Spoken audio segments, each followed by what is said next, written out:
Hello there. Alright, time for Twilight Eclipse.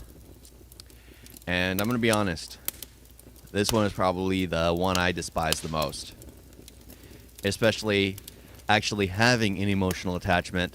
Yeah, this is the one that actually made me mad and upset and just... Eclipse. Don't forget to like and subscribe. That's right, I'm about to monologue, son. Alright, Twilight Eclipse is basically the one where they get engaged, of course. The one where Jacob is starting to fight more for Bella. The one where it's just like... The one where Bella is so weak. And the one that makes me so mad that people would see Bella as a role model.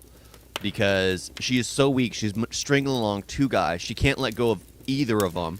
It's just like, if you're fated for one, why string along the poor guy? Poor Jacob. I feel so sorry for him. And Edward as well, because here Edward is completely committed, yet no.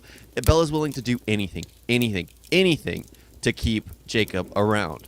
It's just like, no, I couldn't fathom the one I'm with ever doing something like that. Ever.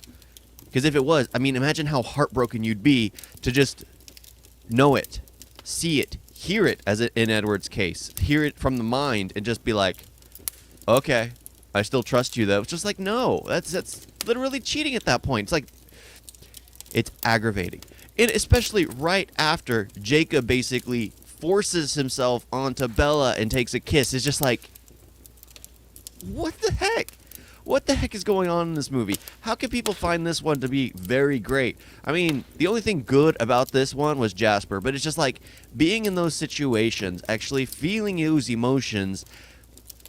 Yeah, that's not right. That's absolutely aggravating.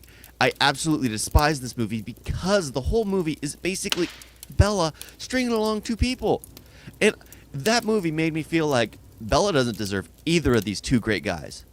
It should be Jacob and Edward together. What is it, Team Jakeward? I think that's what it's called. Yeah, I'm all on that for this movie because oh my gosh, those two guys are both kind-hearted.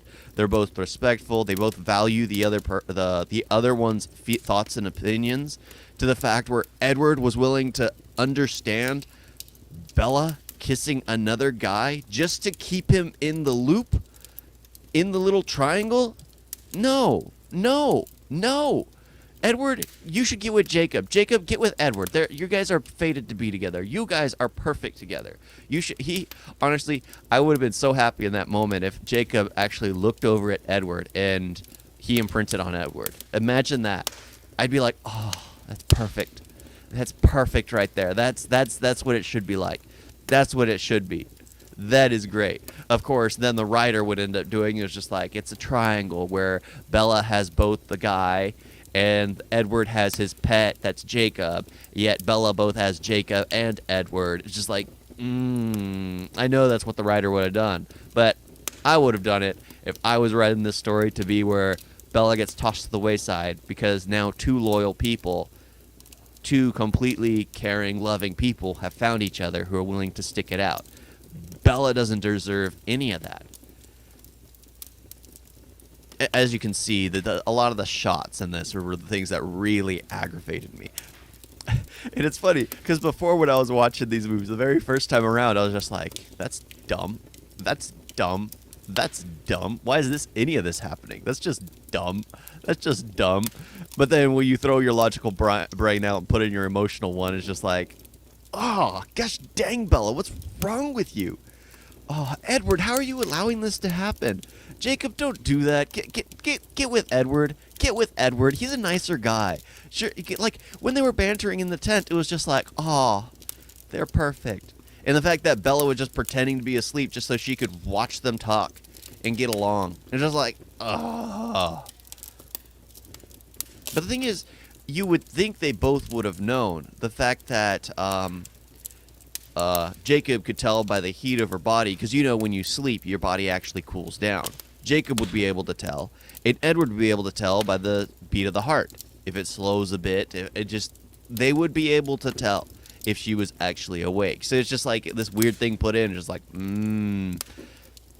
Yeah, that's not great. That's annoying because they both would have known she was pretending to be asleep. She was feigning asleep. But that whole part about her freezing up there on the mountain that needed Jacob, I was thinking Jacob would go into his wolf form because, let's face it, he becomes 2 times bigger than his normal human form, and it's covered in fur. Yeah, Bella could easily use Jacob like a tauntaun. Not cut him open and get inside to stay warm, but to cuddle up under his legs and everything to stay warm. I mean, heck, I know I do that with my Bolt. I'll cuddle up with him. He's very warm. He's always very warm. Yeah, but it's just like this movie. That's the funny thing is I don't really talk about the action scenes at all because this movie doesn't really have any. They kind of jump over that in all the movies. The first one it's a blur. The second one, she's away from the battle. The third one she's away from. It's just like they always brush past it because they're not supposed to be. Honestly, it's about the romance. Action isn't actually supposed to be there. It's just hinted at little by little just to keep the stakes more raised. Bella's hunted by everyone, so it just makes it easier. But she's loved by both vampire clan and vampire Colin. What was it called? What was the word I used in the first one? Yeah, a vampire group and werewolf cubs. Yeah. So it's just entertaining to watch. All that. That's where everything's at. It's just the romance, the sheer enjoyment of 2 groups that's supposed to hate each other getting along. Oh, I hate this movie. Jasper's dope, though. I'll say that. Jasper's still... I have to say that in every movie. He's, like, literally one of my favorite dudes. He's cool. He gets more of a backstory in this one, which I like. Thank you all for watching. Talk to you next time. Hopefully it'll be better. Toodles. One more thing I forgot to mention. Normally I say who I identify, and I absolutely did not identify with Bella in this movie. I didn't identify with Jacob. I didn't identify with Edward. Because Jacob here, he tried to steal a kiss from a girl. I would never do something like that. That's just wrong. If she's with someone else, you respect that. You try to win her over another way. Edward letting that pass? No. She cheated on you? No. Bella manipulating everyone? No. I'm Jasper in this one. That's who I identify. Jasper, the freaking cool dude, Yeah. Really cool dude. I liked him a lot. He's very epic. I absolutely, especially his power, the fact that he can emotionally manipulate, that actually gets me into other things. You know what? I'll get this over when I do the entire Twilight Saga discussion. Thank you all for watching. Talk to you next time. Toodles.